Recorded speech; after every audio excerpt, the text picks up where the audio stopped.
October 29, 2023. At pauwi tayo ngayon sa bahay dahil lumabas ako sa sandali para mag-report sa trabaho. Ngayon, still ito po yung lugar natin ngayon. At mukhang hindi ko rin may lalabas yung tricycle natin dahil kita nyo naman si Kuya. Tutulak na. Kuya! At medyo malalim ang baha dun sa lugar namin, lalo siguro sa tapat namin, medyo hindi ganun ka ganda. Lamang ka pagka malaki yung motor mo at mataas,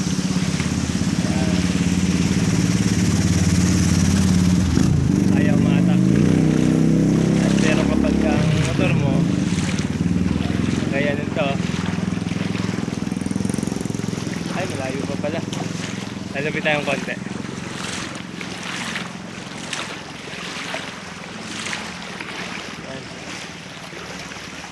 Brad,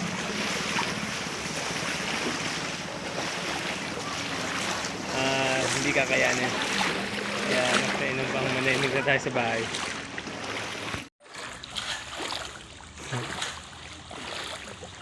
Okay na. Kaya pa? Layo pa. Pwede pala yung kahit ano, no? Basta diretsyon lang. Hindi mo pagkas yun. Oo.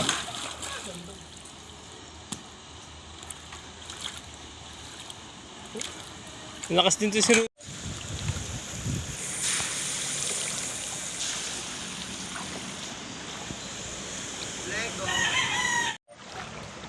Update din natin si Sisma. Sisma, ito po ang status ng area nyo bago sa area namin.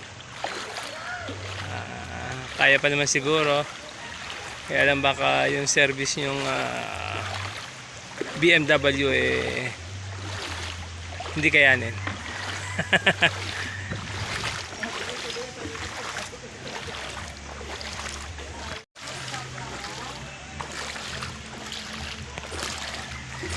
Sisma, updated yan, ha? August 29, 10 lang ata, 10 PM, 10 AM. At nandito na tayo sa ating munting bahay. Ayan, nakarating naman, nakauwi tayo ng safe. Almost 10:48 na ng umaga. Ito yung sitwasyon natin ngayon dito, Bagyong Guring. At ito yung dinanas natin dito. First time kong maka-experience dito ng ganitong matinding ulan kaninang hating gabi. At so far so good naman kami, sa awa tulong ng Diyos. So ingat-ingat naman tayo at keep in touch. Okay ka na? Yes.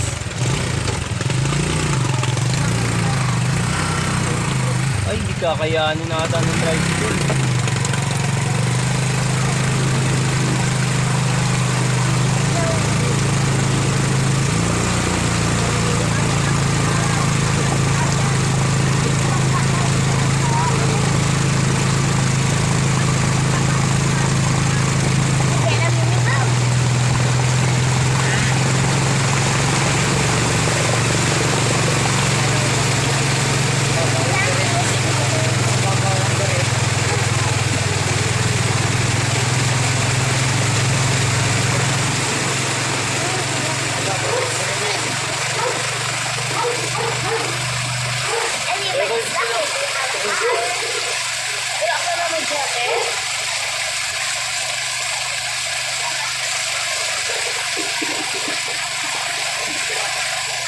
Iyan ako na yun.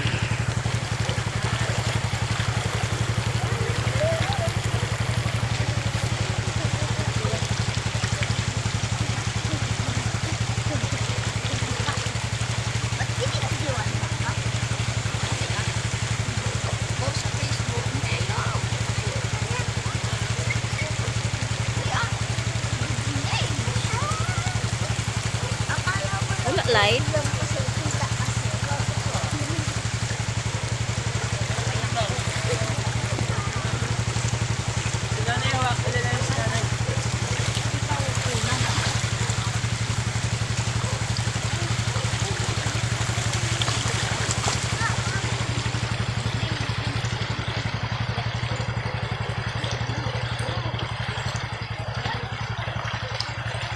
CR.